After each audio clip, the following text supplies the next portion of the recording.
Welcome to today's Explainer. Today, we're diving straight into a massive problem.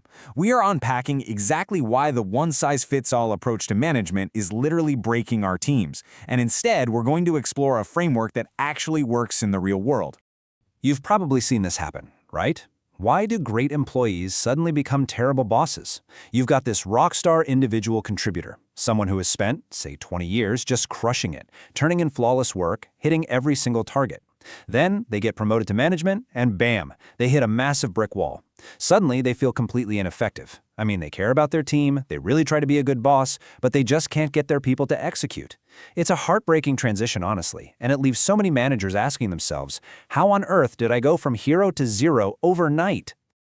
To put some hard numbers to this, the Center for Creative Leadership did some extensive research and found a pretty staggering statistic. 40%! 40% of new leaders flat out fail within their first 18 months on the job. That is nearly half of all newly promoted managers washing out in just a year and a half. And you know, a lot of the time, these leaders think they have a strategy problem, or maybe a talent problem on their team. But more often than not, they actually have a leadership problem. They're trying to fix complex, messy human challenges with a really limited toolkit. And the stakes here? They are absolutely massive. A landmark study from Daniel Goleman, which was featured in the Harvard Business Review, analyzed over 3,000 mid-level managers. And the results? They showed that a manager's specific leadership style directly accounts for 30% of a company's bottom-line profitability. 30%! That means leadership isn't just some fluffy soft skill. It is a hard, measurable driver of your organization's financial success. If your style is disconnected from what your team actually needs, you are actively leaving money and productivity on the table. Okay, so this brings us to an incredible story from executive coach John Cobb. Back in the Marine Corps, Cobb learned a phrase he says he'd never forget: instant obedience to orders. And hey, in a military environment, this autocratic style worked flawlessly. It kept people aligned, it kept people alive. But as Cobb points out, when he tried applying that exact same leadership style to his 12-year-old daughter at home, utter failure. Turns out she didn't exactly consider instant obedience an option. It's funny, but it perfectly proves that one size fits all just doesn't work. What saves lives in one context can totally breed resentment and rebellion in another. So why do we keep making this mistake? Well, it's what we call the comfort zone trap. We get stuck because, human nature being what it is, we default to the behaviors that feel the safest to us. When the pressure is on, we just double down on the personality traits that brought us success in the past, even when the current situation demands something completely different. We catch a bad case of what Cobb calls the justs. You probably know the feeling. You start thinking, man, if I could just convince them how much I care, or if I just turn up the heat and micromanage. But guess what? There's no silver bullet.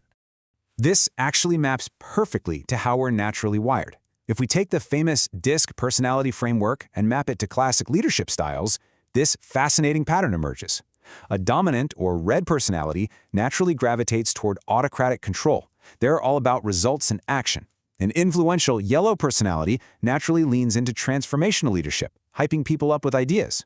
A steady green personality defaults to servant leadership because they crave harmony. And a conscientious blue personality naturally becomes a bureaucratic leader, totally obsessed with rules and precision. We all have a default setting, right out of the box. But here is the catch. Every single superpower has a kryptonite if you overuse it. Take the autocratic leader. They bring swift, decisive action, which is fantastic in a crisis. But use it every single day, it breeds fear, it kills creativity, and it absolutely spikes employee turnover. Now, on the flip side, look at a democratic leader. They offer incredible collaboration and make everyone feel valued. But lean on that too heavily, and decision-making slows to a crawl. You end up trapped in endless meetings where everybody talks, but nothing actually gets done. You see the exact same friction with other styles, too. A pacesetter leads by example and demands sky-high standards. They work incredibly hard, but their kryptonite, it is so easy for them to slip into micromanagement and totally burn their team out. Conversely, a laissez-faire leader offers total autonomy. They're like, just let it happen. Now, that is wonderfully empowering if you have a team of highly skilled experts, but for junior employees, it can lead to total chaos, zero alignment, and this terrible feeling of being completely abandoned. So what's the fix? Well, we have to completely reframe how we view leadership. We've got to stop seeing it as a fixed personality trait or some label we're permanently stuck with. Instead, think of it as a toolkit. This is what John Cobb beautifully outlines as the dynamic leadership framework. It basically consists of 4 distinct approaches, or hats, that a leader must learn to wear. And the trick is fluidly switching between them, depending entirely on what a specific team member or a specific situation requires in that exact moment. First up in our toolkit, we have the Astronomer. The Astronomer is all about vision, inspiration, and painting this thrilling picture of how great the future can be. In fact, a Gallup poll across 52 different countries found that the absolute most important attribute for an effective leader is the ability to inspire hope. Like the old proverb says, without a vision, the people perish. So if your team is feeling lost, unmotivated, or just burnt out, that is your cue to put on the Astronomer hat and show them how the stars align. But you can't just stay up in the clouds forever, right? Which brings us to our second approach, the coach. If the astronomer is looking at the stars, the coach is right there on the ground, connecting with the people. This one is all about relationships. Trust is the true currency of leadership, and you build it by wearing the coach hat. That means having those vital one-on-ones, actively listening, and genuinely asking, how can I help you today? Show me a leader that actively listens to their team, and I will show you a team that listens to their leader. Next, we have the captain.